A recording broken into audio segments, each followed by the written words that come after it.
Welcome to USA Wrestling Weekly. I'm Scott Casper. Here now this week's news and features from USA Wrestling, the national governing body of our sport. Well, 1 week after capturing titles in both styles at the Cadet National Duels in Daytona Beach, Team Illinois was at it again. This time, the stage was Oklahoma City University's Abe Lemons Arena.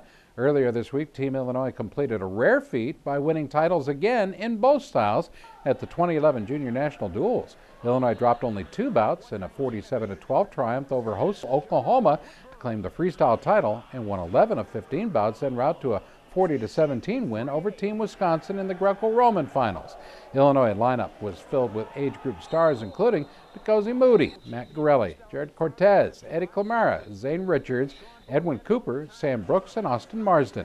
Collectively, these athletes won 53 bouts during freestyle competition, dropping only 3.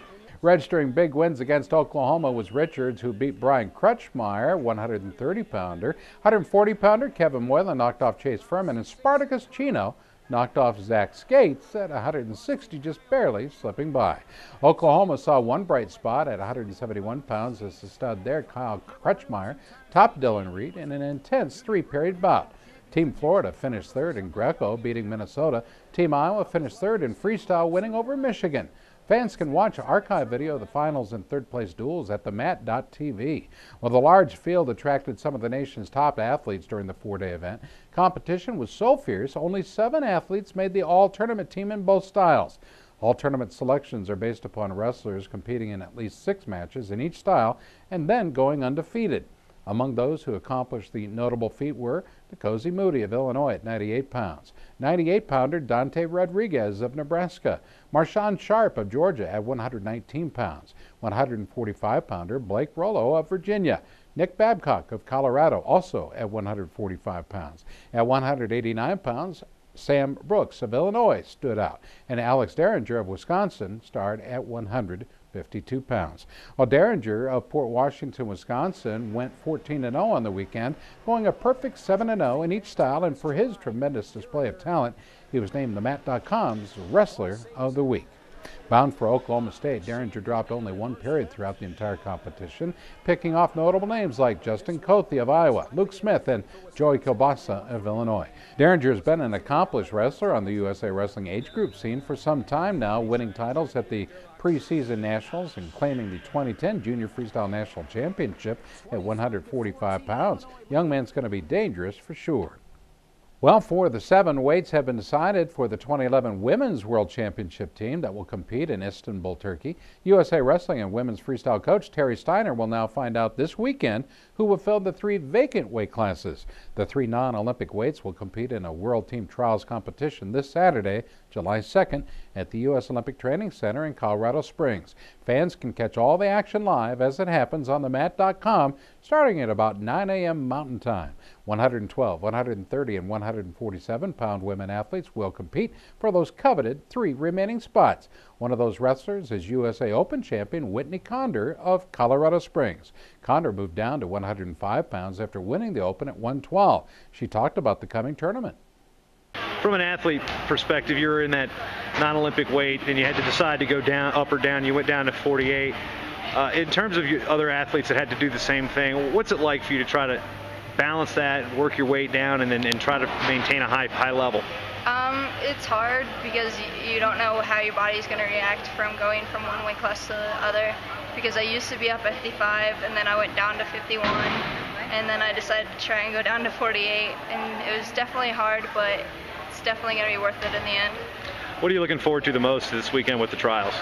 Just wrestling and being out there and being able to do what I love to do. Tony DeAnda, assistant coach of the women's freestyle program at the U.S. Olympic Education Center at Northern Michigan University, likes the format of choosing the 4 Olympic weights first.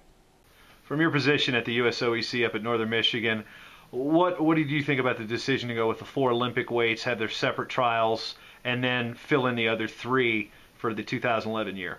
I think it's a good decision because sometimes we'll have athletes that are number 2 at the Olympic weights that can either give the number 1 person at the non-Olympic weights a good run or can possibly beat them, and that in turn gives us a better team overall going into the World Championships. What about from a training perspective? You've got some girls that are at those weights that they went up or down for the trials, and now they're kind of maybe more back at a natural weight. What do you think it's been like for them? Well, I think it's good because they get 2 opportunities to compete and make a team instead of just 1 opportunity where it's, they go there and they put all their marbles in one basket and then it doesn't work out for them. Here they've got 2 opportunities. They can make some adjustments in the second one and try to make that team. Thanks, Tony. Women's freestyle isn't the only action going on this weekend, as a best 2 out of 3 wrestle-off will be held in Greco-Roman to determine the Team USA representative on the Junior World Team at 145 pounds. Last year's Junior World Bronze medalist Alice Coleman will take on Rayvon Perkins of Nebraska this Saturday. Coleman was injured in competition just prior to the FILA Junior World Team Trials held in late May, and he received an extension to compete for the spot. An extension was granted to Coleman in this case because he was a returning world medalist. Perkins is one of the rising stars in Greco, claiming the junior national Greco title just last year in Fargo.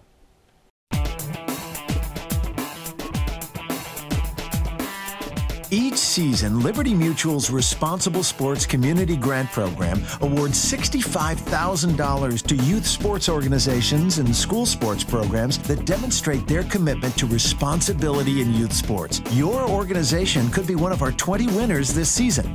It's easy. Simply visit responsiblesports.com and click on the Community Grant Program. Administrators register their organization with the program, then reach out to rally parents, coaches, and team supporters to log on and review either the Responsible Sports Parenting or Responsible Coaching Guide. Then complete the quiz and showcase your mastery of the concepts. Every successfully passed quiz is worth a point that you can credit to your favorite youth sports organization or school sports program. Connect with friends, family, and neighbors to rally more support. The teams and schools with the most points at the end of the grant period win. It's that simple. Watch the leaderboard throughout the grant season, then rally more of your supporters to increase your totals. Liberty Mutual is committed to celebrating and championing youth sports and to financially supporting organizations that demonstrate their commitment to responsible sports.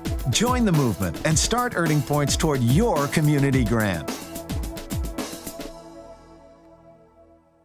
Well, the Olympic Training Center is busy with activities. Both the men's and women's freestyle teams are holding their first World Team training camps. We hit up the wrestling room at One Olympic Plaza and checked in with World Team Trials champions Clarissa Chun and Helen Maroulis to get a look at how their camp is going.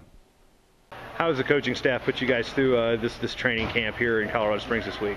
Oh, it's good. I had a week off, so coming back was just really exhausting to me. High intensity. Last week we did a lot of matches and situation lives and stuff. The non-Olympic team trials are coming up, so this week tapering a little bit, a lot more focus areas and individual focus areas. I just want to be better than I was in 08, just grow and be better and minimize mistakes. What about the hunger? Is there an additional hunger there after what happened in Denmark and then not making the team last year? Yeah, a lot of hunger. I'm greedy. I don't want just 1 world title. I want 2. It's been 3 years since you made the world team, and what's it like to make the team again? It feels really good. It's always a goal for me every year, and it's really good to have captured it. And now I get to focus on worlds instead of just the trials process. How's the camp structure been for you personally this year? Really good. We have a really great coaching staff and a lot of coaches, so you can get that personal one-on-one attention and help that you need. And it's tough, and there are a lot of good practice partners and competitors. So. Competition was a little stiff this year at the World Team Trials with the 4 Olympic weights instead of the 7 world weights. What was it like for you to have to wrestle competitors who might be going up or down to meet you at the Olympic weight class? At nationals, I wrestled a lot of 55 kilos, like regular 55 kilo girls. There are a couple people that dropped, but I think just sitting out, I didn't really get to get the opportunity to wrestle, some people that I normally don't wrestle, but it was stacked and it was still good. It was a tough competition. Well, on the men's side, the U.S. team has added several new faces to the lineup, including 4-time All-American Nick Simmons at 121 pounds and 2-time NCAA champion Jordan Burroughs at 163 pounds. Simmons, an alum of Michigan State and current assistant at Oregon State, talked about his breakthrough in making a U.S. team. People may look at you as a first-time world team member, but you've obviously been on the circuit for a number of years and have a lot of experience and have wrestled some top guys. How much does that help going into the Worlds? I think it's going to help a lot. Like you said, I've been around wrestling all these guys for a long time now anyways, and I'm just excited to have this opportunity finally to go get it done. What's it like now? You know, usually in the summer you might be out here for a camp, maybe as a training partner or whatever. Now you're the guy. I mean, what's it like now? You know, for the most part when I come out here, you know, it's pretty much the same, but it's directed differently. You know, like you said, I'm the guy this year, so it's more directed towards me and my individuals and what I need to work on as well, so that I can do my best at Worlds, so I can come home with a medal. Well, Jordan Burroughs dominated the college scene this past year, going unbeaten en route to his second NCAA title. The Dan Hodge Trophy winner took little time off after winning the championship in Philly back in March, also winning the U.S. Open held in Cleveland during April. He followed with a two-match series victory over Andrew Howe to claim a spot on the U.S. team. Burroughs talked about his first World Team camp and what the coaches have him working on. How was the practice today? Oh, it was tough. You know, it's real humid up here. Being the elevation is really high compared to Lincoln, so it's a little bit difficult at first. I've been here for about a week, still adjusting to it a little bit, but just happy to be here, getting some new technique down and getting stronger and faster. Developmentally, what are the coaches working with you on the most? Obviously, most people would assume parterre. Oh, definitely. But what strides do you think you've made in that department? Just parterre, keeping my head up on my shots, getting big, finishing for three. You know, I hit a lot of double legs, and 1 point's not enough, you know, so a comfortable lead is 3-0, but 1-0 is not that comfortable. You still have to fight hard, so I'm just trying to get 3 on every takedown I finish, and just working on getting takedowns and transitioning right into turns. Stay tuned. We'll be back after the short timeout. You're watching USA Wrestling Weekly.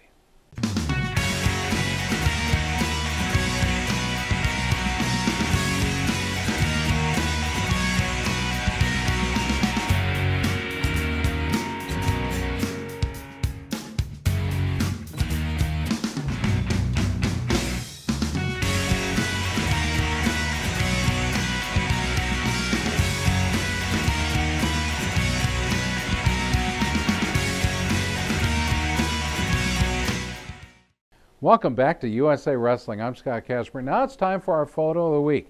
Our pictures are sent in by wrestling families and fans from around the country, and they're being considered for the photo contest page in USA Wrestler magazine, as well as for the USA Wrestling Facebook page. Our photo this week is taken by Missy Thompson. Here you'll see 84-pound Kansas star Kyle Evans competing in the schoolboy division at the Southern Plains Regionals in Hays, Kansas. Congratulations. Good job there. Have your photographs considered for USA Wrestling's photo contest by emailing them to our good friend Gary Abbott at gabbott@usawrestling.org. Well, having already been nominated for an ESPY award was thrilling enough for Arizona State's NCAA champion Anthony Robles, but the recognition got a little bit sweeter this week. USA Today's Gary Mihosis broke the news that Robles would be receiving the Jimmy V Award for Perseverance at the 2011 ESPY Awards that will be broadcast July 13th. Already nominated for a second time in his career for Best Male Athlete with a Disability, Robles will be recognized for his tremendous courage and determination to overcome obstacles laid out before him. The award is named for the late Jim Valvano, a national championship-winning basketball coach from NC State and former ESPN analyst. Valvano lost a battle with cancer in 1993, and it was the ESPY Awards where he made his trademark speech urging people, don't give up, don't ever give up. Robles isn't representing wrestling alone this year, as the film Win-Win is nominated for Best Sports Movie. Win-Win is a Fox Searchlight movie released earlier this year, starring Paul Giamatti and past New Jersey High School state champion Alex Schaefer. The film follows a lawyer and wrestling coach who finds a new passion for life and the sport after taking in a wrestler on his team played by Schaefer. Win-Win has drawn rave reviews from critics and movie buffs alike. You can vote for both at espn.com/ESPYs, but hurry, fan voting ends July 9th. The ESPY Awards will air live on ESPN Wednesday, July 13th. Well, Friday, July 8th, a memorial celebrating the life of Lindsay Durlocker will be held at the U.S. Olympic Training Center in Colorado Springs. The program will begin at 2 o'clock Mountain Time at the West Wing Conference Center on the USOTC campus. The Durlocker family will participate in the memorial, as well as those who knew Lindsay from USA Wrestling, the U.S. Olympic Committee, and the local community. The memorial provides an opportunity for those who were unable to attend the services for Durlocker in Buffalo Grove, Illinois on June 9th to get together and share some of their thoughts and memories about Lindsay. Durlocker, 36 years old, passed away unexpectedly while sleeping in his home in Denver, Colorado on June 4th. Lindsay was a world bronze medalist in Greco-Roman wrestling at 121 pounds at the 2006 World Championships in Guangzhou, China. He placed fifth at the 2007 World Championships in Baku, Azerbaijan, helping lead the U.S. to its first ever World Team title in Greco-Roman. He was also a member of the 2005 U.S. World Team. Well, the 2012 U.S. Beach National Wrestling Championships and International Beach Cup returns to Rochester, New York, July 9th and 10th. Rochester has hosted the event the last 4 years, and the competition will again be at Ontario Beach Park. The 2011 U.S. Beach National Championships will be held on Saturday, July 9th, with competition of 5 age groups: schoolboy, schoolgirl, cadet, junior, senior men and women, and veterans. All age groups, weight classes will be determined after weigh-ins using the blocked weight system. Athletes from other nations will be permitted to enter in all of the age group divisions, including the senior division. Now, in the past years, because of World Team qualifications, seniors had to be U.S. citizens. This year, the senior division is open to foreign competitors as well. You can register now at trackwrestling.com for this day of wrestling of fun in the sand in Rochester. Well, USA Wrestling has announced the winners of the 2011 Jacob Kirby Memorial Award. The award is presented in honor of Jacob Kirby, a Greco-Roman Team USA member who passed away at the age of 25, January of 2010. The winners exemplify the personal traits and characteristics which Kirby displayed throughout his remarkable life. Receiving the award for the U.S. Olympic Education Center at Northern Michigan University in Marquette, Michigan, is Mark Stenberg. Stenberg placed fourth in the 2011 U.S. Open at 185 pounds and was a 2010-2011 University National Champion, finishing second in the 2010 University World Team Trials. Receiving the award for the U.S. Olympic Training Center in Colorado Springs is Robert Smith. Smith placed second in the 2011 U.S. Open at 211 pounds. He was third in the 2010 World Team Trials and fourth at the 2008 and 2010 U.S. Open. He won both the Sunkist Kids International and New York AC Internationals in 2010. These attributes for the award include hard work, never giving up, teamwork, positive attitude, overcoming adversity, steady performance improvement, hunger for knowledge, coachability, and great human qualities. Here with Ike Anderson, developmental Greco-Roman coach. The Kirby Award was recently announced. The U.S. World Team Trials recipients this year were Mark Stenberg from the USOEC and Robert Smith from the Olympic Training Center. What makes both of these two guys qualified to have been representative of this award? First, we'll go with Robbie Smith from the Colorado Springs resident program here. Robbie is a very coachable, eager to learn individual. He will go, as people always call it, the extra mile to get something done. I've sent Robbie on a bunch of places, clinics for juniors and cadet, and he does an awesome job with kids. And just his enthusiasm, I would give him, why he would win that award for the Kirby Award. Well, good news now to Chicago. Northwestern head wrestling coach Drew Periano has announced the addition of Bill Shear as the Director of Olympic Development for the Wildcat Wrestling Club. Shear is a former world champion and Olympic bronze medalist and was inducted into the National Wrestling Hall in 1998. He was instrumental recently in Northwestern's resurgence by coaching Jake Herbert to multiple NCAA titles as well as the world silver medal Jake captured in 2009. Shear also mentored Dustin Fox to the 2008 NCAA championships and Big Ten title, as well as Mike Tamalo and Matt Delguide to Big Ten titles. Shear will be directly involved with the 2012 Olympic development of the Wildcat Wrestling Club in conjunction with the Greater Chicago area. Shear will work with current Olympic hopefuls Brandon Prieston at 121 pounds, as well as junior world team member Lee Munster at 185 pounds.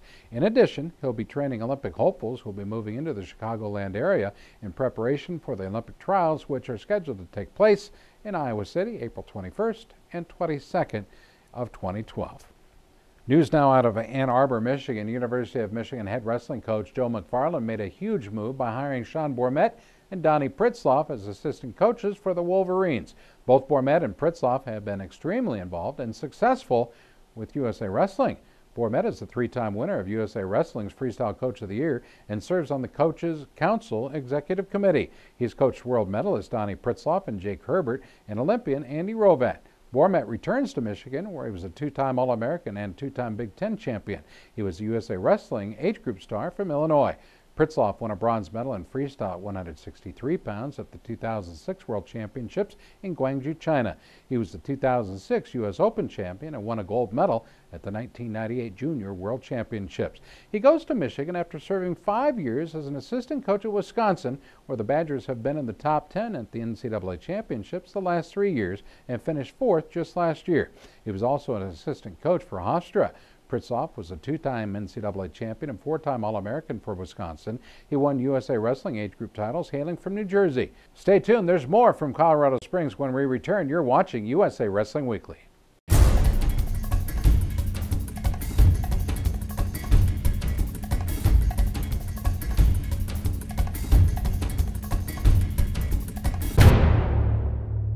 Wrestling fans, USA Wrestling has launched a top social networking site designed for you. USA Wrestling Nation is the latest innovation provided to the wrestling community by our sports national governing body, USA Wrestling. Post photos, blogs, and videos. Interact on boards. Keep up with your favorite wrestling personalities with USA Wrestling Nation. It's free to register. Join the thousands of wrestling fans that have already signed up and become a part of the USA Wrestling Nation at usawrestlingnation.com. Hi, this is Morgan McIntosh, and you're watching USA Wrestling Weekly. Well, it's time for that segment when we teach you just a little bit more about the sport. It's time for our weekly technique segment with top coaches and athletes providing skills and training tips. Featured this week, USA Wrestling's core curriculum series for the Olympic Styles Level 1. We cover the 2-on-1 duck under. The technique is taught by National Greco-Roman developmental coach Ike Anderson with demonstration partners, Greco-Roman wrestling stars Ben Provisor and Jimmy Chase.